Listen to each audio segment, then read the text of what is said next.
Salut, c'est Luc Richard Barmouete et vous regardez le Whoopcast.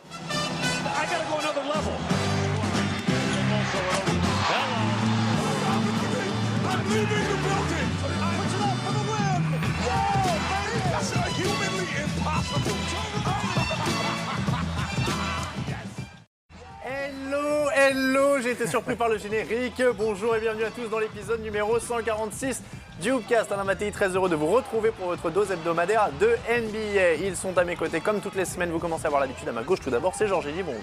Bonjour Alain. À ma droite, Jérémy Lebescon, bonjour. Bonjour Georges, Alain, joyeux anniversaire. Ah, merci. Et je ne vous dirai pas bonjour Alain. Pourquoi? Parce que la dernière fois, lors du dernier after, vous n'avez pas cité Paul George parmi... Tu sais. Oui, mais vous voyez là, vous n'avez pas cité Paul George. Oui, voilà. Quelle sais. honte à vous. Voilà. Je fais déjà amende honorable. On s'est fait descendre sur les réseaux sociaux par des gens qui ont des combats vraiment importants. Il y a sans doute d'autres joueurs blessés que nous n'avons pas cités aussi. C'est vrai, non mais ils ont raison, Paul George c'était un des gros blessés de ces dernières années, donc il aurait fallu au moins le mentionner. Ça fait polémique. Et même Bogut, Bogut a une blessure similaire à Paul George. Non mais voilà, j'assume, on aurait dû citer Paul George, donc il n'y a pas de souci. Ben voilà, et moi je casse tout, je casse le plateau. Tu en jettes ton micro de joie. Au programme de la semaine, Rudy Gobert est-il le meilleur pivot de la Ligue? Jusqu'où peuvent aller les Rockets? Le ménage à 3 des Sixers, ce sera dans l'actu. Qu'est-ce qu'une superstar? C'est la question du débat. Et puis on fera un détour par le French Corner. C'est parti pour un nouveau podcast.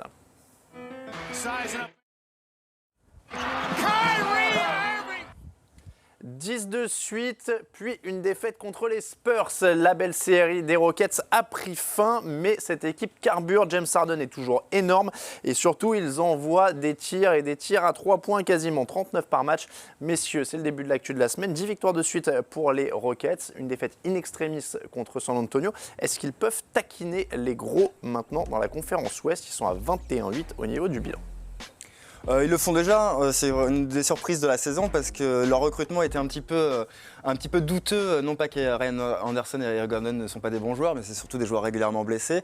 Est-ce que la sauce Mike D'Antoni allait prendre après 2 expériences ratées avec les Knicks et puis avec les Lakers? Et puis finalement elle prend, on avait vu des images sur le dernier Hoop Zap lors de la dernière émission, on voit Patrick Beverley qui fait un chest bump inattendu à Mike D'Antoni. Il y a une ambiance qui a l'air assez géniale du côté des Rockets en ce moment et c'est tout à l'honneur du coach, mais aussi de James Harden qui s'est bien adapté à son nouveau rôle.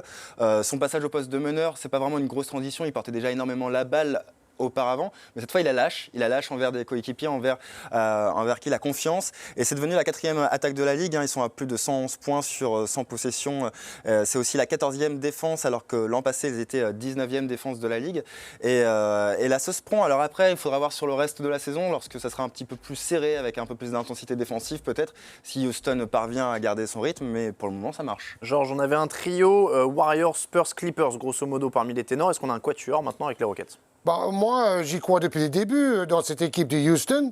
Même avant le premier match de la saison régulière, j'avais dit D'Antoni avec cet effectif, ça va forcément marcher. Ça marche peut-être encore mieux que prévu. 10 victoires de suite, je retiens plutôt ça qu'une petite défaite contre les Spurs où il n'y a absolument rien d'honteux.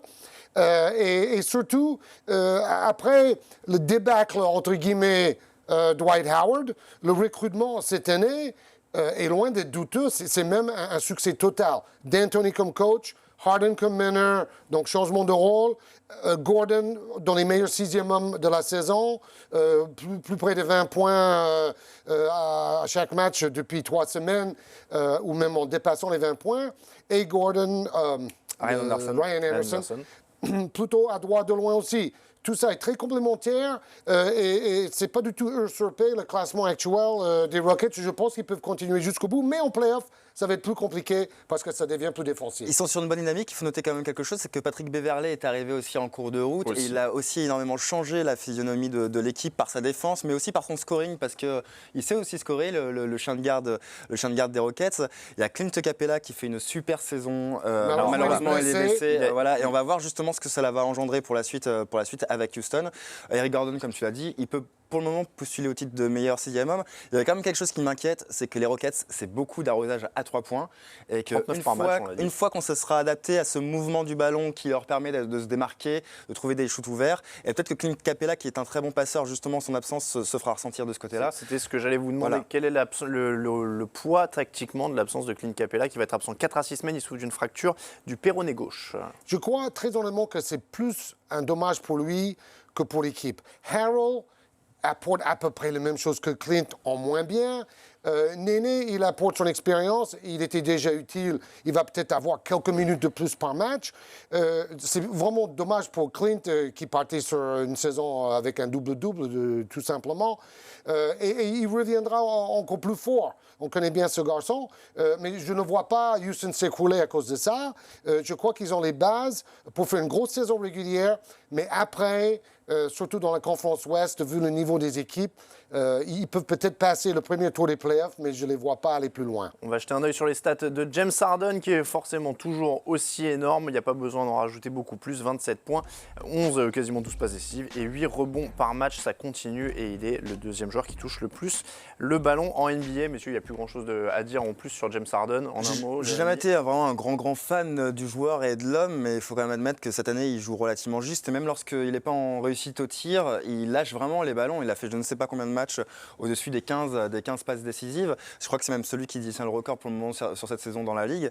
Et il est relativement irréprochable. Défensivement, il est toujours aussi suspicieux, hein, faut quand même pas oublier. Mais sauf qu'il y a d'autres joueurs aussi. Enfin, sauf que surtout Houston marque plus de points que ses adversaires.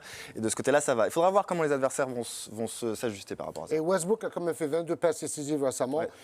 Mais je dirais que Harden, c'est un peu le même parcours que Westbrook. On le traitait d'individualiste, il ne partageait pas le ballon et il faisait des mauvais choix dans le money time. Bon, on voit que Russell Westbrook continue à prendre des mauvais tirs dans les dernières possessions. On a traité le sujet récemment. Harden un peu moins, parce que c'est vrai, tu l'as dit tout à l'heure, il lâche le ballon beaucoup plus souvent et dans les bons timings. Et je suis en train de devenir un vrai fan de James Harden, comme par le passé pour Westbrook. Allez, on va enchaîner sur l'actualité avec la retraite. Alors, la retraite de Tim Duncan, c'est déjà fait, mais son numéro a été retiré. Les Spurs n'ont pas perdu de temps. On va revenir très rapidement sur ce petit passage sympathique avec les Spurs. Et on va d'abord voir son palmarès à Tim Duncan en tableau. 5 fois champion, 2 fois MVP, 3 fois MVP des finales. On a vu tout ça. La retraite, c'est assez frais. On a fait déjà des sujets, donc on ne va pas s'éterniser sur tout ça. Mais la cérémonie était plutôt sympathique. Ouais, mais façon Spurs, façon Tim Duncan aussi, je veux dire, il attendait. C'était sobre, même si je pense qu'il aurait préféré, encore une fois qu'on parle moins. Tony Parker a fait un super discours d'ailleurs, mais voilà, c'était relativement long. Manu Ginobili aussi, Greg Popovich était très émouvant, mais bon, c'était quand même mérité. Ça reste aussi, ça reste pour moi un des. Franchement, je le mets dans mon top 5 de l'histoire, peut-être, je le mets. Et c'est le 6e marqueur des playoffs, le 3e rebondeur aussi, le premier au contre des playoffs. Enfin, je veux dire, il a maintenant un historique, il a écrit sa propre légende. On parle toujours de LeBron James et de ces gens qui ont fait des chiffres, mais Tim Duncan aussi. Et le discours était magnifique, tous les discours étaient magnifiques et c'était vraiment beau. J'ai retweeté d'ailleurs cette vidéo. Il y avait des moments drôles aussi. Ouais. Quand Tony Parker dit Tim Duncan, c'est un modèle pour tout sauf pour les fringues. Et j'ai aimé aussi quand il a dit Duncan, c'est le superstar plus. C'est une sorte de catégorie hors catégorie. Et Duncan a fait rire quand il a dit j'ai gagné beaucoup de paris ce soir parce que je ne suis pas venu en jean et je vais parler plus de 30 secondes. Donc tout ça, c'était dans un très bon esprit et Popovich aussi avec le sourire, tout ça était génial. Il s'est fait chambrer sur son âge à plusieurs reprises par Manu Ginobili, je pense qu'il allait jouer jusqu'à 58 ans. Enfin voilà, c'était vraiment super. C'était fidèle à l'esprit. On passe à des pivots beaucoup plus jeunes et qui sont un peu plus embêtés. Actuellement, ce sont ceux des Sixers. Ils sont talentueux. Le problème, c'est qu'ils sont trop. Il y en a 3. Messieurs, Nerlens Noel est mécontent. On va voir en image son temps de jeu et ses statistiques. Et forcément, il n'y a pas grand-chose à se mettre sous la dent actuellement pour Nerlens Noel. 3 petits matchs et surtout, la stat qui fait mal, c'est 8,3 minutes. Il n'est plus titulaire. Lui qui a dit « Je ne suis pas un joueur à 8 minutes », il n'a pas hésité à le dire dans la presse. Est-ce qu'il y a besoin maintenant d'un échange à Philadelphie et est-ce que Nerlens Noel et l'homme de trop. Il n'y aura pas d'échange imminent, en tout cas c'est ce que Brian Colangelo, le nouveau président des Sixers, a dit. De ses mots, ce n'était pas une punition le fait qu'il a été benché lors des derniers matchs, c'est plutôt parce que les Sixers tentent des choses. Après Nerlens Noel, il y a d'autres choses à dire sur lui, c'est que de toute façon je pense qu'il a moins de talent quand même que Jahlil Okafor et Joel Embiid, etc. Et que peut-être qu'il se surestime aussi un petit peu beaucoup. Peut-être que sa valeur n'est pas aussi importante qu'il ne le pense.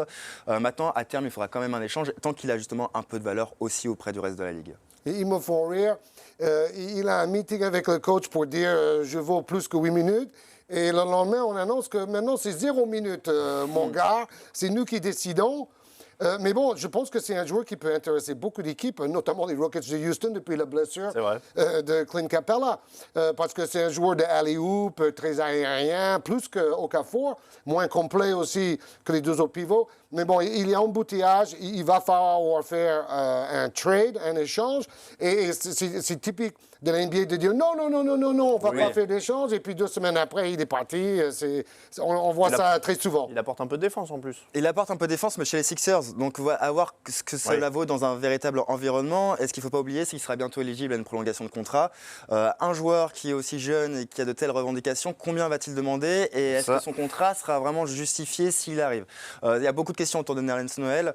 Après, on verra la suite. Après, évidemment, il y a Richaun Holmes qui est justement lui aussi, qui apporte beaucoup de choses et qui est plus discret, qui joue moins. Ben Simmons n'est pas encore revenu. Et lorsqu'il va revenir, qu'est-ce que ça va donner? Forcément qu'il va falloir désengorger tout ça. En un mot, Georges, est-ce que Okafor en bid, ça marche pour toi? On semble sur le terrain comme ils ont testé. Pas aussi bien que peut-être ça va marcher dans l'avenir. D'ailleurs, je voulais comparer Philadelphie avec Orlando. C'est le problème de Vucevic. Lui aussi, il est sur la sellette pour être échangé parce qu'ils ont trop de pivots. Ça va être des affaires à suivre. En tout cas, il va se passer des choses cette année. Au niveau des transferts, on termine avec la déclat de la semaine. Et elle est française. Elle est signée Rudy Gobert. On va la voir tout de suite en image. Et forcément, le meilleur pivot de la Ligue, selon Rudy Gobert, en ce moment, je pense que c'est moi. Alors forcément, messieurs, alors je complète, mais c'est une longue saison et je prends chaque match comme un challenge. Le plus dur, c'est de confirmer sur toute la saison. On précise quand même, il ne s'est pas mis au milieu du vestiaire en hurlant « c'est moi le meilleur pivot de la Ligue ». Mais évidemment, ça a fait beaucoup parler. J'ai pas grand-chose à vous demander, à part, est-ce qu'il a raison ? Il n'y a qu'en France, vraiment, je crois que ça fait tiquer. Déjà, comme tu l'as dit, la déclaration complète est plus large que ces seuls mots. Et plus juste. Et plus juste, tout à fait. Il dit en ce moment, et je crois qu'en ce moment, il tourne à 8 double-double sur les 10 derniers matchs. Ça correspond à 7 victoires pour Utah. Offensivement, lors de la dernière victoire des Warriors face au Jazz, ils se sont pris une branlée totalement, le Utah. Mais Rudy Gobert a fait des choses sur les terrains que je ne l'avais jamais vu faire.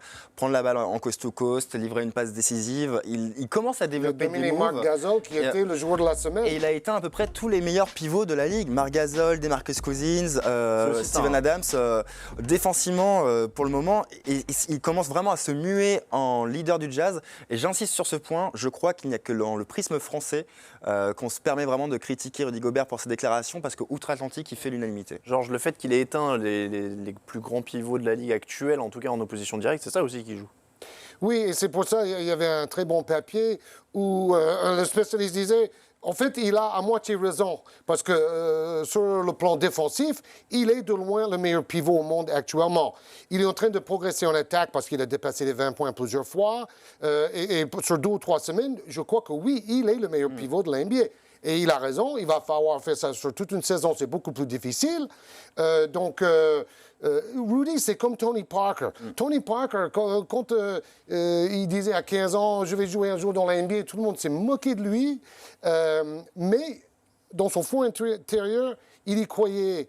Et Rudy Gobert, c'est exactement pareil. En plus, c'est pas lui qui dit « je suis le meilleur ». C'est une question d'un journaliste. Oui. Et comme Rudy n'a pas la langue de bois, il a dit « si je vous réponds honnêtement, j'ai dit moi ». Et il a bien raison. Alors c'est vrai qu'il prend que 6 tirs par match en moyenne. Il manque l'attaque en effet pour l'instant. Ouais, ça commence à augmenter un petit peu sur ces derniers temps. Il est à 81,3% de réussite sur le mois de décembre. C'est énorme. Match à 8 sur 8. Et tu dis parler de Tony Parker, et c'est pas pour rien non plus que c'est un des meilleurs potes, si ce n'est le meilleur pote d'Evan Fournier. C'est que c'est la même promotion, même âge, etc. À peu près même parcours. Evan Fournier qui dégage aussi une assurance en lui et qui n'a pas peur de le montrer. Et voilà, c'est des joueurs. Mais en plus, ce sont des joueurs qui.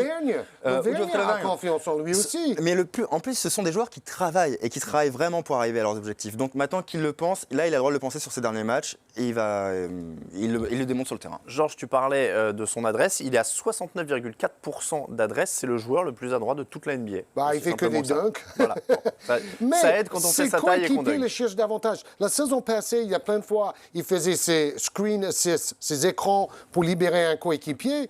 Il roulait vers le panier, il levait les mains et on ne lui donnait pas le ballon. Maintenant, il reçoit le ballon et il va directement au dunk dans le trafic. Et honnêtement, je trouve qu'il y a une progression incroyable, surtout par rapport à son niveau très faible aux Jeux Olympiques de Rio. On disait il a régressé, 5 points par match, c'est catastrophique. Il est arrivé un peu blessé aussi à la cheville. Oui, et pas préparé, pas vraiment en forme. Alors, vous m'avez dit que c'est le meilleur pivot de la Ligue. On va quand même comparer en ce moment. Mais on va quand même comparer parce qu'il y a des clients quand même en face. De Marcus Cousins qui a mis 55 Alors points. Voilà, déjà il a répondu, Cousins. Marc Gasol, 19 points et demi, 6 rebonds et demi et un bloc de Marcus Cousins, quasiment la trentaine de points. Hassan Whiteside qui fait des très gros stats aussi, dans un registre un peu plus proche de celui de Rudy Gobert, on va dire.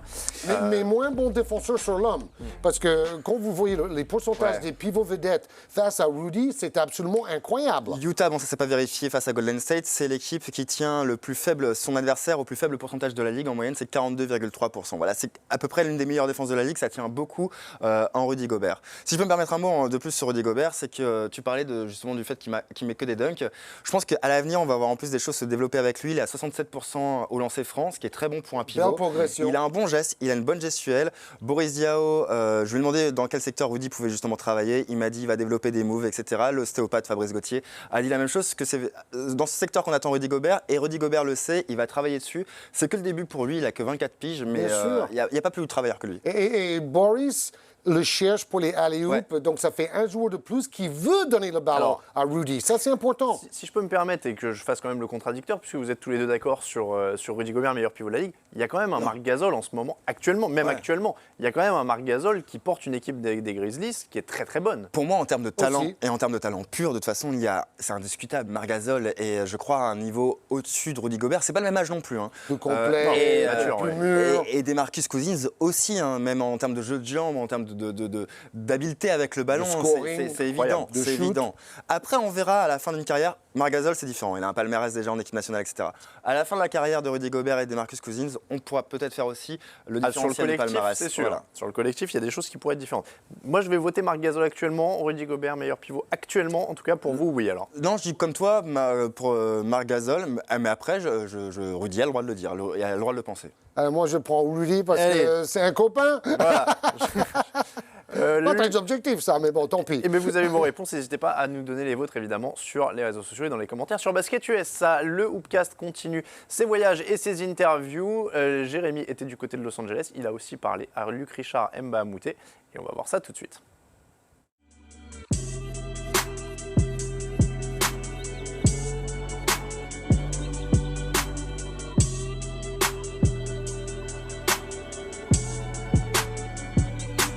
C'est tout ce que j'ai fait pendant l'été, le fait que j'ai travaillé pendant l'été. Le fait que je revienne déjà ici, c'était aussi par rapport à ça, parce que pendant l'été, il m'avait parlé et effectivement, il m'avait dit qu'il allait compter sur moi et qu'il fallait que je m'améliore, ce que j'ai fait. Donc, je pense que d'une manière, confiance, tout le monde a confiance en moi et ça m'aide aussi. Et donc, voilà, le reste, c'est d'aller sur le terrain, jouer, s'amuser et puis bon, voilà. J'espère. Pour moi, je pense que depuis que je suis en NBA, ceux qui connaissent, les joueurs savent. Ceux qui ont joué contre moi, ceux qui ont joué avec moi savent ce que je fais défensivement. Donc, à chaque fois, c'est vrai que c'est un peu amusant de voir les stars toujours avoir cette reconnaissance défensive. Mais bon, ceux qui connaissent, comme j'ai dit, savent. Et donc, ouais, c'est bien d'avoir que ce soit médiatisé un peu plus, que ce soit reconnu, que les gens en parlent. Mais pour moi, c'est ce que je fais depuis. Donc, voilà. Pourquoi pas, ouais. J'aimerais bien, ce serait vraiment une bonne reconnaissance pour moi parce que toutes les années de travail, j'aime bien défendre. Je pense que je suis l'un des meilleurs en NBA et d'avoir une reconnaissance comme ça, ce serait pas mal. c'est assez impressionnant ce qui se passe pour le continent africain en termes de basket en NBA. Déjà pour le Cameroun, d'avoir 3 joueurs qui sont starters dans les équipes assez, Philadelphie, mais bon, qui sont starters dans les équipes, ouais, c'est assez impressionnant. Je pense que c'est bien. Et bon, Bismarck, Serge et d'autres joueurs africains qui sont là et tous font du bon boulot. Je pense que c'est bien. Ça donne plus de lumière sur le continent. Et donc, je pense que, et j'espère que nos fédérations et nos petits frères surtout en profiteront. Et on remercie Olivier Maniscalco pour ces images. Nous, on passe au top et au flop.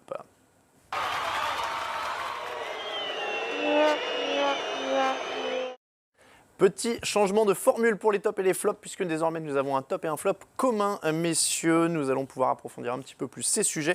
Et notre top de la semaine, ce sont les Wizards, qui ont été un petit peu calmés par les Pacers, mais ils sortaient tout de même de 3 victoires de suite, dont une contre les Clippers. Les Wizards étaient une déception il n'y a pas si longtemps que ça. Ils semblent relancer. Est-ce que ça peut durer? Georges. Jérémy. Donc Georges n'y croit pas. Ah, j'y crois pas non plus. L'attraction arrière est toujours aussi inconstante. Ils n'arrivent pas à jouer ensemble au même moment. Donc c'est un top éphémère. Ouais, c'est un top éphémère pour moi. Yann Mahami, je suis vraiment désolé pour lui. Il n'arrive pas à lancer sa saison. Il est encore absent pour 6 semaines. Et Dieu sait que ça manque à l'intérieur, puisque Marcin Gortat joue 38 minutes en moyenne. Il va commencer à devenir fatigué, le pauvre. J'ai du mal à y croire. J'ai du mal à trouver du fond de jeu chez les Wizards. Mais il y a quand même des signes d'amélioration en effet. Et j'insiste, comme je l'avais fait la semaine dernière, sur de bonnes performances de Markieff Morris, Otto Porter Jr., des joueurs qui apportent en revanche. Peut-être que le salut vient d'eux. Après, je doute toujours de Bradley Beal et de ce contrat, etc. Du long terme des Wizards. Il est un peu meilleur, Bradley Beal, quand même. 2 matchs à plus de 40 points. Non, mais son talent est indiscutable. Après, ses genoux sont pourris. Sur la semaine, ils ont plus. Ouais, sur la semaine, ils ont tenu. C'est un top, quand même. Non, mais disons que sur la globalité de la construction de Washington, je suis un peu sceptique. Mais Je suis d'accord, mais pour apporter un côté positif, j'ai commenté Washington dimanche soir. Et très honnêtement, c'est plutôt dans l'état d'esprit que j'ai un problème avec cette équipe. Et en plus là, c'est un soir où ils ont gagné contre les Clippers, donc ça faisait 5 victoires en 6 matchs. Et on voyait plutôt le bon visage depuis 10 jours de Washington. Mais même dans ce match-là, tu constates que, par exemple, quand Bradley Beal fait plus de 40 points, il fait des séries incroyables, il ne va pas aller taper dans les mains de ses coéquipiers. C'est toujours moins jeu avec le public. John Wall, c'est la même chose. Il fait un coast-to-coast, et au lieu d'aller chercher ses coéquipiers pour fêter ça ensemble, il regarde vers le public, il bombe la torche, il dit « c'est moi jeu, c'est moi le plus fort ». Donc c'est toujours une sorte de compétition pour être le top dog, le alpha dog, comme on dit aux États-Unis. Entre Wall et Beal, on n'a pas l'impression, au contraire de Golden State par exemple, que quand une superstar réussit une grosse performance, l'autre superstar est content pour lui. Ils sont plutôt en concurrence permanente et c'est ça qu'il va falloir régler si Washington veut passer un cap véritablement. il y a beaucoup de signaux négatifs. John Wall passe son temps à se plaindre, alors non pas de ses coéquipiers, mais du manque de reconnaissance de Washington, du manque de médiatisation. Cet été, c'était je ne suis pas assez reconnu à titre personnel. Là, c'est l'équipe ne passe pas assez à la télé. Toujours du moi-je. Ça me rappelle Chris Bosh à Toronto. Écoutez, oui, mais ça sent honnêtement, ça sent probablement un départ à terme pour John Wall, qui en plus est moins payé que Yann Mahami. Enfin, ils ont le même contrat. Eh bien, écoutez, c'était le top le plus négatif de l'histoire du basket. On salue les supporters des Wizards qui nous regardent. Mais ils défendent mieux. Voilà. Et comme disait Gortat, ils ont le pire banc de toute la NBA. Et pendant ces 10 jours, le banc était un peu mieux aussi. Et ben voilà, on aura essayé de les mettre en valeur. Je suis désolé, j'ai tout fait. Le flop, c'est les Kings. Alors oui, ils ont gagné. Oui, DeMarcus Cousins a mis 55 points. Mais ça a quand même l'air d'être toujours autant le foutoir, avec notamment les histoires de prise de bec de DeMarcus Cousins avec la presse locale. Est-ce qu'un jour, il va y avoir un truc qui ressemble à du sens dans cette franchise ou pas, ou est-ce qu'on la met en flop toutes les semaines? Moi, je suis vraiment déçu pour Sacramento et je suis vraiment déçu pour DeMarcus Cousins. Pour moi, je pense qu'on est d'accord à ce sujet-là. C'est un des plus gros talents de la ligue, un des joueurs les plus forts. Je suis sûr en plus que c'est pas un mauvais bougre. Et malgré tout, il a cette étincelle-là, cette agressivité-là en lui qui fait qu'il y a un moment, il pète un câble. Cette altercation avec le journaliste-là a été loin d'être nécessaire. Je ne sais pas même si vous aviez vu l'article de base. En effet, il a été fait mention de son frère. leader, mais c'est anecdotique. Et en plus, il devrait quand même se placer en hauteur. Justement, un vrai leader se placerait en hauteur et passerait outre ça. Et C'est tout sauf un leader. Il y a un certain masochisme quand même à lire les articles qui te concernent, à mon avis, quand tu es joueur. Ouais, mais faut aimer se faire mal quand même. Et voilà, je pense qu'il y a quand même mieux à faire là. Il y a quand même d'autres objectifs cette saison, et je trouve ça vraiment débile, un peu puéril. Et ça me désole parce que j'aime vraiment ce joueur. Je le trouve magnifique à voir jouer. Ah, mais il est incroyable. C'est un gâchis Mais- monumental. Je pense qu'il est dans nos flops très régulièrement pour ça. C'est qu'on aimerait tous tellement qu'il marche à fond de son potentiel dans une franchise où ça marche et où il est bien entouré, que c'est peut-être pour ça qu'on en parle si souvent. Mais en plus, c'est vraiment pas un mauvais mec. Le public de Sacramento Avec Team USA. l'adore, Team USA, et ça il fait allait. beaucoup de choses pour la communauté. Avec Team USA, justement, je voulais en parler aussi. À Rio, voilà, il s'est comporté très bien avec ses Mais pairs. c'est parce qu'il avait un mentor, Mike Krzyzewski, qui est indiscutable. Ce qui manque à ce joueur, c'est un Krzyzewski ou un Popovich au jour le jour. Ouais, mais C'est-à-dire jouer tous dans les une co- équipe tous avec les des coachs sont coéquipiers de passés, qualité. Tous les coachs sont passés à Sacramento. Il a eu George Karl, qui est quand même vrai. pas le dernier des clampins, et qui a d'expérience Non, à non, l'Arset. non. Il était sur le déclin et sur Evie. Déjà, l'équipe a toujours été très faible autour de lui. Et ce sont des coachs qui étaient soit en fin de cours, qui voulaient se relancer. Dave George Yorger. Karl a eu des problèmes avec tout le monde. Il a écrit un livre pour dire c'est tous des idiots, les general managers. Jérémy a raison, Dave Yorger, il tient les Dave Grizzlies Yorger, l'an dernier. les c'est Grizzlies. pas- Yorger, normalement, ça aurait pu marcher, mais comme on a aussi Rudy Gay qui annonce qu'il veut partir, c'est le boxon, on est d'accord. Donc, je voudrais voir DeMarcus Cousins, soit avec un échange, soit quand il est en fin de contrat, partir dans une grosse équipe comme Boston, avec Brad Stevens, c'est un coach qui a un peu d'autorité, ou un Popovich, on peut faire la liste ou Alors, un Steve Kerr. Si on envoie bah, DeMarcus Cousins à San Ah Antonio. bah oui, ou à San Oui, mais- Antonio ou non, à mais ça va Golden marcher, State, le ça plan, ça va va- marcher, mais avec là, Coach ça va faire K. du dégât, quoi. On Avec va Coach pas arrêter le K, championnat. il est entouré de stars. Et avec Coach Krzyzewski, il n'a pas fait grand-chose de négatif pendant les Jeux de Rio. Il a même apporté parfois du positif. Ah ouais, non, mais Donc, je pense que dans une autre situation, ce joueur peut mûrir, mais qu'est-ce que c'est long à venir. là où Georges a raison, c'est que Sacramento, la franchise est pourrie. Non, Oui, mais je bah, vois, depuis le propriétaire, la justement, fin des Malouf, c'était quand même le gros déclin, et Vivek Ranadive, Ouais. voilà, le propriétaire a fait n'importe quoi à son arrivée, et ça n'aide pas à créer une bonne atmosphère. Et Vlade Divac, je pense qu'il a un Il peu fait ce qu'il les peut. mains liées, etc. Ils ont une nouvelle salle. Vlade Divac s'est aussi mais- transformé en politique, hein, donc. C'est dommage, il y avait un bon propriétaire qui voulait les racheter, les emmener à Seattle. Ils ont préféré choisir Vivek Ranadive. Voilà, c'est le karma. Mais en même temps, c'est très bien parce que le public de Sacramento mérite aussi une équipe. Non, mais je hein. les taquine, Ouais. voilà, il méritait, personne ne mérite de perdre son équipe, mais c'est vrai que le propriétaire est quand même pas à la hauteur de ce qui était attendu au moment où il est arrivé en fanfare et il faut construire la salle. Donc voilà. Bah, pour être très honnête, je pense que Seattle mérite plus une franchise que Sacramento. C'est pas moi Oui, qui mais l'ai il y dit. a- oui, mais il y a eu de belles années à Sacramento. C'est pas moi qui l'ai La dit. période Divac, Jason Williams et Mike Bibby, j'en Oui, aurais pour rien oui, au oui, monde. oui. Voilà, c'est- Bah, allez. Rick Allen, c'était un coach avec de l'autorité. Voilà pour ce top et ce flop. Nous, on passe au débat de la semaine. We talking about practice, man. What are we talking about? Practice? Russell Westbrook est-il une superstar? Pour Mark Cuban, non. Donc, au Hoopcast, on a décidé forcément de se demander ce qu'est une superstar. Et c'est notre débat de la semaine. Messieurs, Russell Westbrook est-il une superstar? On va commencer sur cette question-là, puisque c'est celle que Mark Cuban a formulée. Georges. Oui. C'est une superstar. Mais j'ai dévoilé un peu mes du arguments débat. tout à l'heure. Par contre, dans les fins de match, par fatigue, il manque de lucidité. Il faut qu'il arrête de prendre le ballon et forcer des mauvais shoots à 3 points en espérant faire un miracle pour gagner le match. Il faut qu'il apprenne à faire le bon choix de la première minute jusqu'à la dernière minute. C'est la prochaine étape dans cette progression qui est constante chez ce joueur qui, au début, était individualiste, critiquable et qui est en train de devenir un joueur formidablement polyvalent, bon défenseur aussi, excellent passeur, mais il reste ce bémol à vouloir prendre le ballon et faire la décision à lui tout seul dans les dernières possessions. Jérémy, il a des stats de superstar selon Cuban, mais c'est pas une superstar. Ouais, alors dans ce Super. cas, justement, c'est la question qu'est-ce qu'une superstar? Je vais la scinder en deux. Une superstar, est-ce que c'est une superstar sur le plan du jeu ou est-ce que ça englobe aussi finalement le marketing? On a toujours dit Michael Jordan c'est une superstar parce Ouais, qu'il y avait le bien, marketing, etc. Je vais moins m'intéresser au marketing parce qu'aujourd'hui le marketing n'est plus le même qu'il y a 30 ans. Michael Jordan était une superstar il y a 30 ans parce qu'il n'y avait que des canaux officiels. La NBA, il n'y avait pas Internet, etc. Maintenant, aujourd'hui, n'importe qui en NBA peut être une superstar à son échelle dans un marché. Jeremy Lin est une superstar en Asie.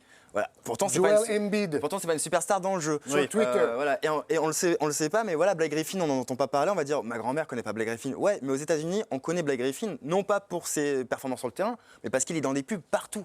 Voilà. Il est très drôle. Voilà. Et c'est Oui. une superstar à sa manière. Donc du coup, pour moi, vendre des maillots, etc., on ne doit plus l'impliquer dans la configuration superstar parce que le marché a évolué et c'est plus très intéressant. Alors, Dans le jeu, Russell Westbrook, oui, c'est une superstar parce que, alors, il y a deux définitions. Il a des stats de superstar et il fait quand même gagner Oklahoma City. Je pense que si on enlève Oklahoma City, il y a quand même plus en matchs gagnés. Après, il y a Tony Parker. Je ne sais pas si on peut voir sa déclaration il suffit que tu la demandes. au sujet de Tim Duncan, mais qui a en effet comparé Tim Duncan à une superstar Voilà. plus. Alors on l'a traduit par c'est super ce qui superstar. différencie les role-players, les stars, les all-stars, les superstars et les superstars. Tim est une superstar. Il rend les autres meilleurs. On va s'y perdre. Là-dedans. Voilà. Alors c'était la définition, C'est c'était superstar assez plus, clair. plus. Mais c'est très clair. Est-ce que Russell Westbrook rend les autres meilleurs? Oui, C'est une oui. question. Cette année, un peu plus. Mais il peut faire mieux. Je pose juste la question. Il peut hein, faire moi, mieux. je- Bon, je te Magic dirais- Johnson, je dirais que cette c'était année, oui. c'était dans ses gènes. Magic Johnson, par exemple, ou Oscar Robertson avant lui. Tandis que Westbrook, au début, c'était une sorte de bombe athlétique qui attendait que sa technique et sa maturité rattrapent ses qualités athlétiques. Et c'est ce qu'il fait depuis environ 2 ans, je dirais. Est-ce qu'il faut être clutch et marquer quelques paniers décisifs? Parce que cette année. Oui, forcément, parce alors, que sinon Boris Diaw est une superstar. Il rend les autres meilleurs. Mais alors ça. Oui, alors là, oui, Ça, c'est pas mal, forcément. Bien vu. 0 sur 5 pour Westbrook sur les tirs pour passer devant dans les 5 dernières secondes cette saison.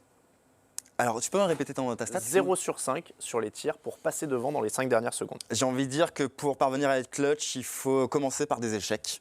Et On sent le mec qui aime bien Kobe Bryant là qui parle. Et puis les échecs, ça fait des années. non, mais, Il faut en prendre, il y en a un qui va rentrer. À Mais- ce moment-là, les caméras elles seront là Non, et mais c'est après immortalisé. que le panier rentre ou non, au bout d'un moment, il faut quelqu'un pour prendre ce shoot. Et souvent, contrairement à ce qu'on pense, il y a peu de candidats en NBA qui ont ce qu'il faut dans les tripes pour prendre ce shoot. Il les prend, il les rate. Bon, c'est pas grave, il fallait le prendre. Mais Voilà, il les donc, rate de beaucoup. Il fait oui, il est des vilain, le airballs. dernier, C'est terrible. En fait, ce qui manque à cette équipe, c'est un système de fin de match. C'est la grande spécialité de Popovich. Il y a une situation, une dernière possession, et il va mettre sur le tableau ce qu'il faut pour aller chercher la victoire. Et Westbrook, presque à chaque fois, c'est la même chose. Il se retrouve au-delà de la ligne à 3 points, tout seul avec le ballon, à faire des mouvements, à raison. gesticuler dans tous les sens. Et il n'y a aucun système de jeu, pas de collectif. Il faut au moins un pick and roll Tu peux et que- 3 options Tu peux que de les rater passe. quand tu es trop prévisible. Et en effet, c'est là où Georges a raison, c'est qu'il est trop prévisible. Et c'est le problème de l'Oklahoma City. C'est qu'en effet, de toute façon, on sait très bien ce qui va se passer. Russell va prendre la balle et shooter. C'est facile à défendre. Hein. Mais on se souvient, on oublie assez souvent que... C'était Jordan au début de sa carrière, il faisait pareil. que les premières années, le pourcentage de game winner, enfin de tentatives de game winner de LeBron, par exemple, était quand même pas non plus fabuleux. Est-ce que ça faisait de lui Moins un moins superstar. une superstar? Non, je crois pas. Voilà, de toute façon. Après, LeBron est le joueur le clutch le plus sous-estimé de ces 10 dernières années. Aussi. Mais un match se joue avant la dernière seconde. Bien sûr. Et justement, avant ces dernières secondes-là, il a le niveau d'une superstar. Maintenant, Alors, qui est une superstar à l'heure actuelle? On prendra un tien en particulier parce que c'est quand même le phénomène de cette année. C'est James Harden. On va voir ses stats puisque c'est à lui aussi non mais il faut défendre un minimum. que Mark Cuban faisait référence. On va revenir quand même. Quasiment 28 Il points, 12 défend un passes peu super plus bons. que la saison passée, quand même. Ah, il y a des trous. Hein. Donc pour toi, James Harden n'est pas une superstar? Si, mais évidemment, parce que Parce que pour le coup, on parlait de médiatique. évidemment, Lui, c'est un vrai non, phénomène non, mais médiatique. j'insiste, évidemment. Oui, mais justement, maintenant le médiatique, Tim Duncan n'en était pas un phénomène médiatique, et c'est une superstar. Tu peux l'être sans être un phénomène médiatique. Voilà. Mais je veux dire que ça aide aussi. James Harden, la barbe, le personnage, ça a créé quelque chose. Le contrat avec Adidas, les chaussures, il a tout. Et surtout les résultats cette saison, et ses statistiques, et sa progression à tous les niveaux. On peut lui concéder qu'il le justifie en plus.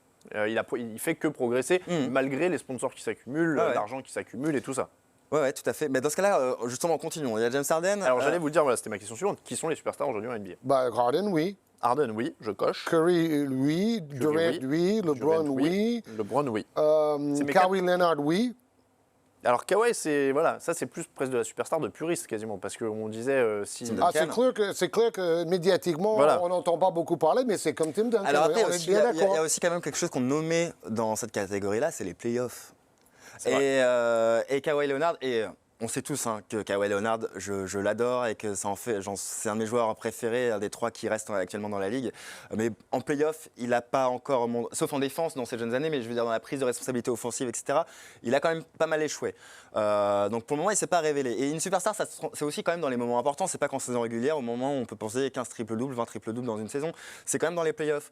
Et jusqu'ici, il y a quand même pas mal de tous les joueurs qu'on a cités qui en playoff n'ont pas montré beaucoup de choses. Ouais, LeBron, Curry, Durant, Harden. Harden, il va quand même une fois en finale. Il a fait quelques petites bricoles. Bon, c'est pas la folie, mais Durant, Curry, James. James Harden, il a aussi vu des trous quand même. Il a eu des trous. Oui, si tu veux, oui. Après, moi, encore une fois, pour moi, c'est les 4. C'est James, Curry, Durant, Harden. Après, on va me tomber dessus. J'en oublie peut-être un probablement. Mais si on remonte 10 ans en arrière, on peut ajouter Dwayne Wade. Avec ses titres, à chaque fois, il a bonifié son équipe. Le problème de Dwayne Wade, c'est que l'ombre LeBron James a un petit peu oui, mais il a gagné avec Shaq aussi. Terni son environnement médiatique, mais en effet, en tout cas, il est après, il faut se dire combien de superstars. Et Carmelo y a-t-il? C'est ce que me disait Est-ce que Paul c'est Harrer 10? Est-ce que c'est 15? Parce que vous avez le top 5 en NBA, première, deuxième, troisième équipe. Donc, à la limite, je pense que les superstars, c'est ces 15-là, non? Moi, je me limiterais même à 5, c'est le très très haut du panier. Je parle vraiment le problème, celui c'est que... Oui, c'est le superstar plus. Celui dont on donne le nom à quelqu'un qui le connaît et autour duquel on peut bâtir une équipe. Kobe, évidemment. Voilà, moi, il y en a 3, franchement, honnêtement. Il y a LeBron James, Curry et Kevin Durant actuellement. Si on parle de ce niveau-là, c'est le top 3. Et derrière, tu rajoutes Harden et Westbrook et on les a. Moi, j'ai mes 5 là. Kawhi est aux portes de ce truc-là. Allez. Oui, ça fait beaucoup de meneurs aussi. Donc oui, peut-être Kawhi pour un des 3 meneurs. C'est eux qui vendent le plus. C'est les plus médiatiques, c'est les plus flashy. J'ai du mal à mettre... je sais pas... Autant Russell, finalement, j'y arrive plus que James Harden. J'ai du mal à mettre James Harden dans cette catégorie. En fait, dans une même sphère où il y aurait Tim Duncan et James Harden. Et voilà, je sais pas pourquoi, mais...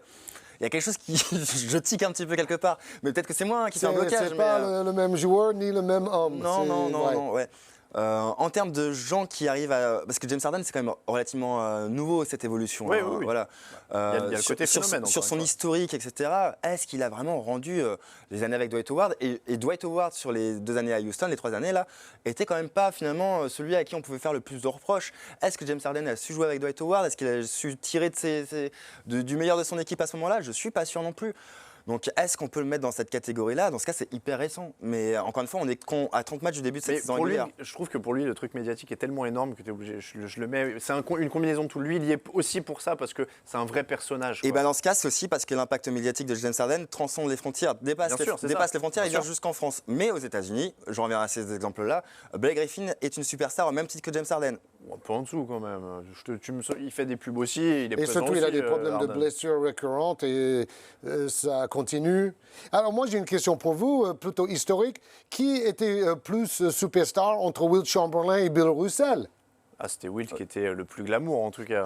Mais Russell a gagné 11 titres en 13 saisons. Voilà. Donc, tout dépend de la définition. Et en plus, à cette époque-là, c'était pas celui qui vend le plus de pompes ou qui a plus de followers sur Twitter et tout ça. C'est là où je suis d'accord avec la citation de Tony, en fait, plus qu'avec Mark Cuban, où je me fous un peu de sa définition, parce qu'elle veut plus ou moins... Mais Tony ne taillait pas les autres en disant ça. Non, Tony ne taillait pas les autres, mais en tout cas, justement, cette citation-là se concentre sur le jeu de Tim Duncan. C'était une superstar plus, parce qu'il ne parle que du jeu. Et dans le jeu, Karim Abdul-Jabbar, qui est un joueur qui médiatiquement n'a pas existé, si ce n'est en termes de revendications sociales, etc. Mais ce qui est encore beaucoup plus louable que les choses commerciales. Et et je ne te permettrai pas d'oublier, c'est pire que l'oubli de Paul George, qu'il a joué dans Y a-t-il un pilote dans l'avion? Oui, pardon, excuse-moi. Et ça, tu peux pas oublier Karim Abdul-Jabbar dans Y a-t-il un pilote dans l'avion? 6 titres de MVP et meilleur marqueur de tous les temps. C'est le superstar devant tous les superstars. On s'accorde tous à dire que Michael Jordan est le meilleur joueur de l'histoire. Pourquoi? Mais parce qu'il y a un storytelling derrière. Mais non, parce que le joueur était. Enfin, je veux dire, je veux pas non plus faire du révisionnisme sur la carrière de Michael Jordan. Le storytelling de Nike, le storytelling de sa carrière, etc. Il fait énormément, alors que Karim Abdul-Jabbar pourrait peut-être prétendre au même titre. Mais attends, c'est exactement pour ça. Mais il est arrivé trop tôt. Mais attends, moi c'est exactement pour ça que je te dis qu'on peut être une superstar pour différents. Il n'y a même pas une seule définition. Pour moi, Harden l'est parce qu'il est encore plus médiatique, Duncan l'est parce que c'est le jeu. Et en fait, Jordan a été la réunion de tout ça. Il a eu le côté médiatique, le storytelling, etc., plus les performances, qu'on ont fait qu'aujourd'hui, rien que d'évoquer le fait qu'il pourrait ne pas être le meilleur joueur de tous les temps, tu te fais tomber dessus par la moitié de la planète. Donc je suis totalement d'accord avec toi. Oui, moi je suis toujours convaincu que c'est plutôt Bill Russell que Michael Jordan, moi. Mais pourquoi pas? 11 titres en 13 saisons, honnêtement, Jordan ça- c'est 6. ça me choquerait pas, hein. Et Karim Abdul-Jabbar a des arguments aussi. C'était un Bah, joueur qui avait un il a move gagné autant de inarrêtable. titres que Jordan. Puis il a créé un move qui était inarrêtable. Il a les meilleurs scoreurs de tous les temps. Enfin, il y a quand même des arguments aussi Tout à fait d'accord. assez impressionnants. Et une longévité, Karim Abdul-Jabbar, qui est quand même aussi impressionnante. Bon, ben voilà, on a fait le tour des définitions, en tout cas, messieurs. Et chez les Français, est-ce qu'on a déjà eu un Français superstar? Tipeee est une superstar en France. Eh bien, c'en est une aux États-Unis. Finalement, on a plus de mal à le mettre en France qu'aux États-Unis. Aux États-Unis. En France, maintenant, c'est admis quand même. Oh, si tu savais, Tout le Alain, monde le si connaît. tu savais ce que je lisais. Et puis tout le monde le connaît. Quand ta maman et ta grand-mère connaissent Tony Parker, c'est que c'est une superstar. En France, en tout cas, de ce Oui, côté-là, en France, médiatiquement, ouais, en France, marketingement. Mais aux États-Unis, dans le jeu.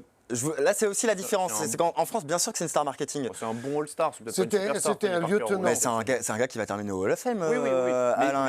Oui, mais pas que- comme numéro 1. Mais c'est un bon All-Star. C'est un bon All-Star, ce qui n'a rien de dégradant. Je veux dire, Il est a fait considéré 2 comme un très saisons en bon numéro All-Star 1 et le par reste du temps, beaucoup de gens, c'était je pense. un bon lieutenant comme Pippen pour Jordan et lui, c'était le lieutenant pour Duncan. Ah bah si on me dit un bon lieutenant comme Pippen pour Jordan, je le prends pour Tipeee. C'est hyper honorable parce que Scottie Pippen, honnêtement, si Ah non, mais c'est- il n'y avait c'est pas pas Michael désolant. Jordan Ah bah, devant lui, Oui, c'est tout à fait comparable. Non, mais c'est pas désolant, mais tu vois, il était pas, par exemple, il n'est pas au All-Star Game tous les ans non plus, même sur sa réputation comme l'ont été certains ou quoi que ce soit. Là, C'est- maintenant, ça fait c'est 5 un ans très qu'il- bon All-Star, qu'il- ouais. enfin, c'est un très bon, solide All-Star, lieutenant, mais peut-être pas une superstar. Oui, c'est drôle parce qu'un joueur comme une Chris star. Paul Oui, a voilà, fait des c'est une meilleures star. stats. Peut-être Et- que l'histoire avec Eva Longoria a aidé aussi médiatiquement. On parlait du côté médiatique à l'époque, ça avait même. Bah, Non, mais surtout attends, en France, non, il mais est attends, connu. en Hein. France, c'est pas qu'un simple Surtout en All-Star, France. comme on a cité Jamal Magloire, etc. Non, mais C'est, tu prends un extrême. Jamal ouais. Magloire, Il il a a fait une fait fois. combien 4 fois All-Star, Tony? Ouais. Tandis que Chris Paul, ça doit être le double. Il a des meilleurs stats Tu vois, que voilà, Tony, oui. mais il n'a jamais Paul, gagné un c'est- titre. voilà, Ouais, mais c'est pas le Chris même Paul, c'est un marché. automatique. C'est pas le même marché. Il y a le public qui rentre en jeu, etc. Et encore une fois, pour un Américain, Et c'est les plus facile. coéquipiers. C'est plus facile d'arriver Et les à ce coéquipiers, stade-là. Chris Paul, il n'a jamais eu de Tim Duncan à ses côtés. Allez, messieurs, on pourrait parler des heures de tout ça parce que forcément, c'est un débat sans fin. Bah et alors, qui nous Russell, amuse c'en est une ou beaucoup. pas, Eh ben, superstar? Justement, Oui. la réponse du sondage qu'on a fait sur Twitter, et vous allez voir, je crois qu'elle est assez sans appel. Regardez ça. Hop, 88-12. Bravo. Voilà. Russell Westbrook est une superstar. Oui, messieurs. Et donc, pour vous, alors, oui, pour tout le monde? Oui, bon, pour moi, oui. Je sais pas. Je sais pas, je suis désolé, je suis dépassé par cette question. Et Je sais pas. Je crois qu'on vit à une ère maintenant où tout est tellement accessible, etc., qu'on a du mal aussi à voir. À trier. À trier.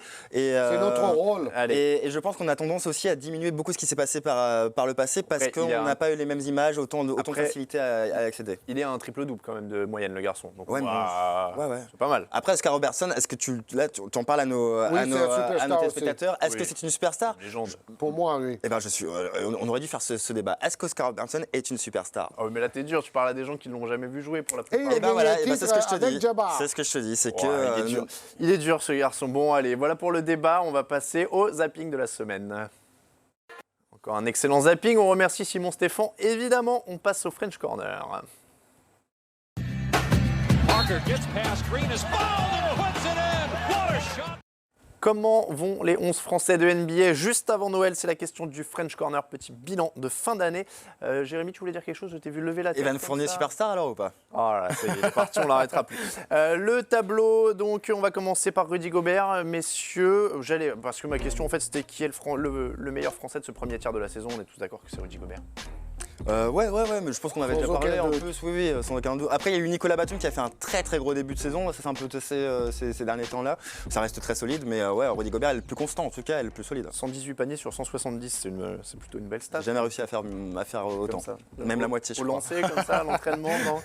Allez, bon, Rudy Gobert, on en a beaucoup parlé, donc on va pas s'éterniser. On va justement parler un peu de Nicolas Batum. La dernière fois qu'on en a parlé, vous nous avez dit que c'était le 1 bis de Charlotte aux côtés de Kemba Walker. Vous vous êtes un peu fait charrier sur les réseaux sociaux. Je vous avoue que j'étais pas tout à fait d'accord et que j'aurais dû peut-être le relever. Est-ce que vous maintenez vos propos, messieurs? Vous êtes les Parce acteurs. que Ouais. beaucoup pensent qu'il devrait être devant Kemba Walker. Non, derrière, derrière. qu'en fait que c'est un simple un lieutenant numéro 2. de base, etc. Oui, bon, un bis, ça veut dire lieutenant quand même. Non? Jouons sur les mots. Bon, ça dépend de la définition. Mais bon, c'est clair que Kemba Walker, c'est le numéro 1, il est numéro 2. Par contre, il vient de gagner un match avec un buzzer beater. Oui. Nicolas, on Enfin, l'adore. C'était quelques secondes avant, non, il restait quelques secondes. Mais... Oui, c'est un game winner. Après, honnêtement, moi, franchement, ces définitions numéro 1 bis, etc.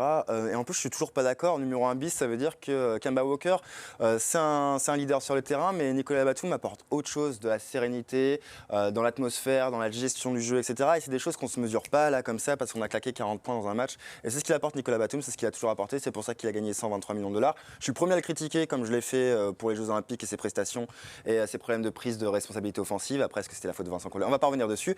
J'hésite pas à le critiquer, mais honnêtement, essayer d'amoindrir son rôle à Charlotte, c'est faire des histoires pour pas grand chose parce que Moi, je te Charlotte... sens chafouin là. Mais Moi, je te sens mais énervé là. non, mais en plus, je trouve qu'il y a franchement, dès qu'il faut taper sur nos joueurs, nos Français, on est les premiers alors quand ils font des super performances à Charlotte, personne ne se plaint de Nicolas Batum. Bon, donc il enchaîne. Le coach dit qu'il s'en fait pas. est partie prenante dans le succès depuis plusieurs saisons de cette équipe. Et c'est pour ça qu'ils ont investi tant sur lui.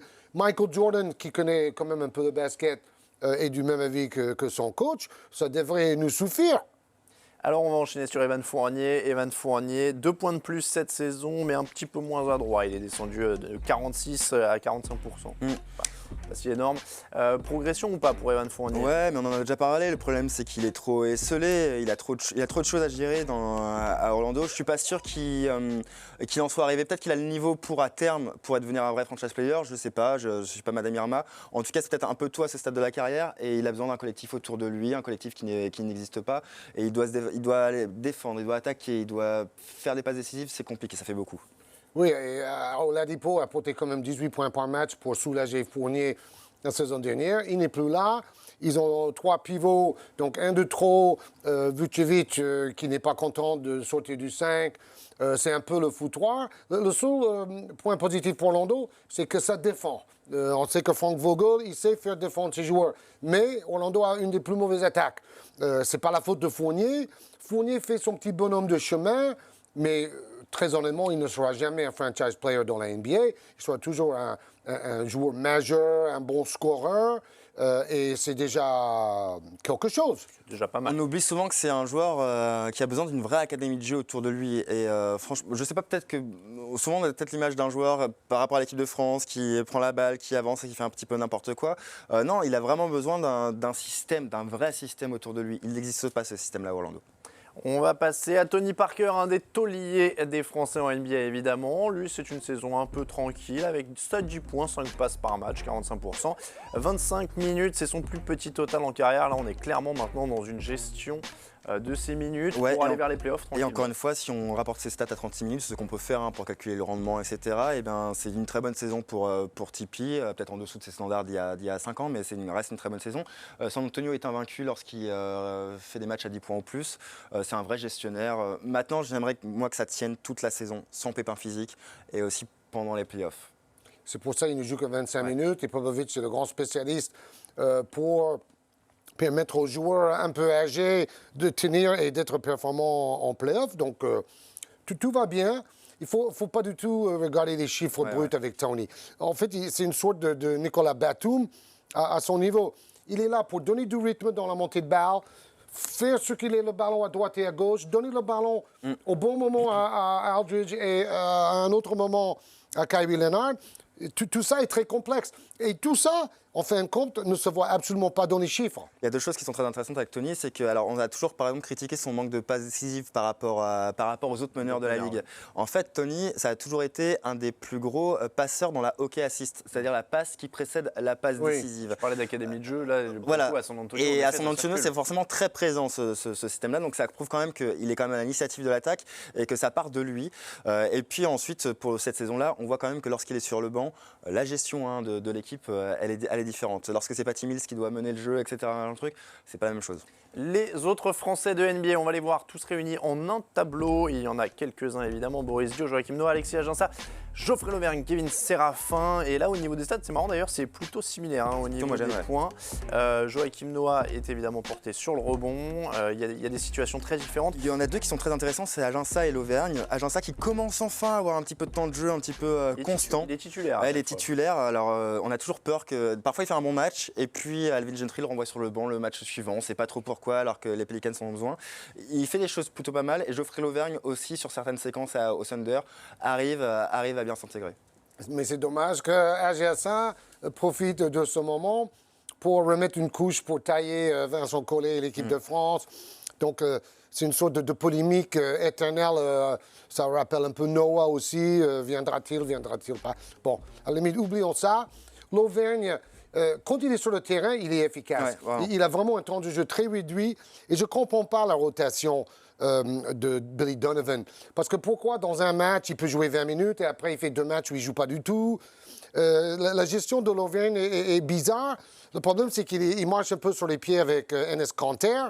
Ce sont 2 joueurs qui ne défendent pas et qui sont plutôt forts en attaque. Donc, peut-être il y en a un de trop. Lui, il a l'air plutôt content de la situation parce que déjà, il gagne plus de matchs qu'avec Denver. Mais globalement, sur les 5, c'est quand même un peu décevant. Boris, c'est vraiment sur le courant alternatif. Alors là, il fait beaucoup de choses à Utah. Bon, contre Golden State, Boris, il a vraiment été pas bon, mais en même temps, lent. Mais en même temps, il a fait de super matchs aussi auparavant. Kevin Séraphin, malheureusement. Beaucoup, ouais. Et Joachim Noah, le problème, c'est que c'est encore une fois physique. Et là, ça commence à craindre un petit peu pour. Il ne peut pas mettre un panier. Ça commence à craindre. Il joue en attaque à 4 contre 5 quand il est sur le terrain. Il prend des rebonds, il fait des passes. C'est pas mal, mais bon, quelqu'un que vous pouvez laisser shooter à 3 mètres du panier et vous êtes là, vas-y, shoot. Dans l'NBA, ça passe pas, quoi. Bon, et puis Yann Maimi, malheureusement, dont on a un peu parlé plus tôt dans l'émission, qui est toujours blessé. Ouais, un seul match cette saison, il n'a pas eu le temps de se montrer, quoi. Et qui va devoir être traité au niveau des 2 genoux, malheureusement. Donc plusieurs longues semaines d'absence. Voilà pour le petit bilan des Français avant Noël. Quand même pas mal de bonnes choses. On est toujours heureux d'avoir beaucoup de Français très performants en NBA. On passe au pronostic.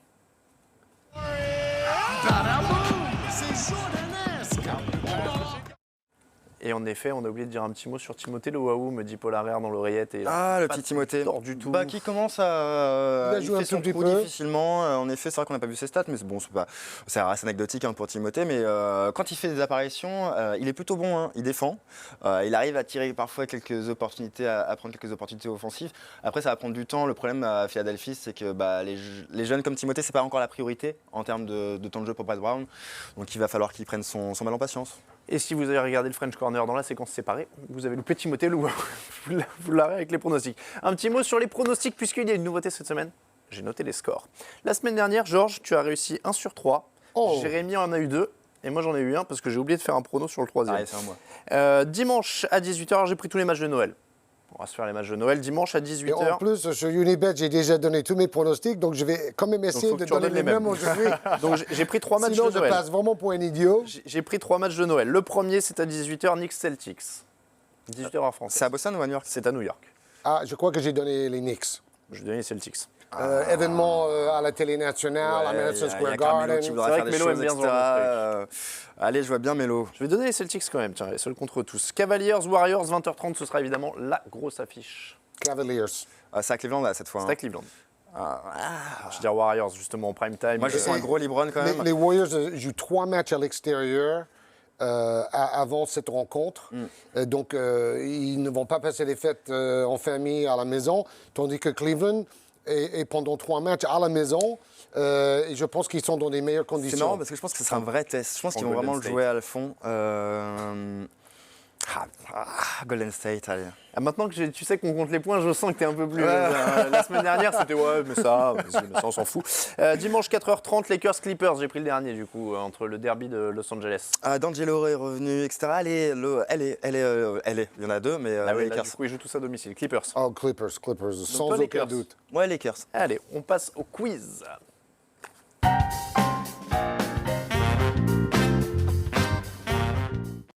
Et là aussi, messieurs, les points comptent maintenant. 2-1 pour Georges après la semaine dernière. Oui, merci d'avoir rappelé le score de la semaine dernière. Donc on commence et maintenant j'additionne. Petite question que je voulais mettre parce qu'on l'a pas traité dans l'actu. Qui va voter pour les prochains All-Stars et dans quelle proportion? Ça sera le public à hauteur de 50%, la presse à hauteur de 25% et les joueurs à hauteur de 25%. Je savais qu'il allait être à fond. C'est une sur bonne les idée, ça. pourcentages. Alors, bonne idée, C'est ouais, une je bonne voulais vous demander, innovation. c'était la bonne idée. Comme Bon. ça, tout le monde va être content, tout le monde aura pu participer au vote. Et Zaza Pachulian n'ira pas au All-Star Game. Évidemment. Un point pour Jérémy. Quelle est la légende que Joel Embiid fait circuler sur son sujet depuis son passage à la fac de Kansas? Bah, On a parlé des pivots des Sixers. ça a un rapport avec une intimité ou quelque chose Non. comme ça? Non, Ah, d'accord. je peux ok. pas aller là quand même. Ouais, je sais pas, alors je te connais. Il raconte une histoire sur lui à tout le monde que certains croient et que lui entretient sans dire si c'est vrai. Il a tué un lion quand il était gamin. C'est ça. C'est vrai? Il raconte à tout le monde que son parcours initiatique, c'était d'aller tuer un lion dans la jungle à 6 ans et qu'il est revenu avec sur le dos. Personne n'est dit, Joël, on ne croit pas. Non, alors Ok. voilà. Mais il a expliqué ça, c'était dans le podcast d'Adrian Wojnarowski. Et donc il expliquait en rigolant, il disait, quand je dis aux Américains que je viens du Cameroun, ils pensent que j'habitais dans la savane, ils sont persuadés que j'étais au milieu de nulle part. Donc à chaque fois que je leur dis, j'ai dû aller tuer un lion avec une lance quand j'avais 6 ans, c'était un rite initiatique, etc. Donc, vrai qu'il- C'est Tarzan. Ouais, il est très marrant pour ça et c'est vrai qu'il joue un peu sur les clichés quand Ouais. les Américains. Il est vraiment C'était très plutôt, drôle, plutôt bien fait. Hey, j'ai manqué un point, je vous fais Ça le fait un partout. Ça fait un partout. On a parlé français de NBA, messieurs. Antoine Rigaudot est passé par Dallas pendant 11 matchs avant de rentrer en Europe. Mais avant de partir, Golden il a State. été impliqué dans un échange. Il est impitoyable. J'allais dire, dans quelle équipe avait-il été envoyé? Il a été envoyé aux Warriors. Ah oui, je Et alors, ne m'en souviens Je te donne pas. un point de plus si tu peux me citer tous les joueurs qui étaient impliqués dans le trade, parce que je les ai notés, ça sent bon le début des années 2000. Hein. Oh là là, est-ce qu'il n'y avait pas Anton Jamison? Alors, Anton Jamison allait à Dallas. Voilà, ok. Je vais te les donner parce que sinon on va passer la journée. Antoine Walker? Non. Non, alors Anton Jamison, Danny Forson, Chris Mills et Jerry Welch allaient à Dallas. Nick Van Exel, Avery Johnson, Popeye Jones et Evan Eschmeyer allaient avec Antoine Rigaudot du côté de Golden State. Voilà pour cet échange à 9 joueurs de l'époque. Et bien sûr, il n'a jamais 9 joué. joueurs qui n'ont pas été Non, voilà, en au joué. final, c'était surtout Van Exel contre Jamison, grosso modo. Voilà. Ah ouais, Bon, c'était vraiment dur pour Antoine Rigaudot. ouais. C'était trop tard. Trop tard, ouais. Allez, c'est comme ça que se termine l'épisode 146 du Hoopcast. Merci à vous de nous avoir suivis. On vous rappelle que le Hoopcast est disponible toutes les semaines sur Basket USA, Dailymotion et iTunes. Pour nous suivre, tous les réseaux s'affichent à la fin. Les comptes perso, c'est @GeorgesD2, @Jérémy Lebescon avec un T, @Alamatei. Merci beaucoup, Georges. Merci beaucoup, Jérémy. Les petites, j'allais y penser. Oui, voilà, un jeu que vous pouvez trouver à la boutique de la Fédération Alors lève-le un peu française qu'on de le voit basket en- sur Ah bah Internet. voilà, regarde, hop là. Ouais, c'est comme le t-shirt, ça s'appelle Money Time, une expression que j'apprécie particulièrement. C'est vrai. Et c'est un jeu de cartes super sympa. Si vous en avez marre de jouer à Uno avec votre grand-mère pendant les fêtes de Noël, C'est très bien ou non? achetez Money Time. Si on l'achète, ça va pas dans ta poche. Non, ça va pas dans ta poche. il nous Non, a non, dit en non, loge. je n'ai rien à voir. nous a dit en J'ai loge, juste il a- rencontré l'inventeur du jeu et je trouvais l'idée plutôt sympathique. Et puis j'en profite au passage, le nouveau numéro de Basket Le Mag est sorti. Très bonne interview d'Evan Fournier dedans, plein de bonnes choses, n'hésitez pas à l'acheter. Comme d'habitude, merci beaucoup messieurs, on vous souhaite une très bonne semaine à tous et Bye bye et joyeux Noël.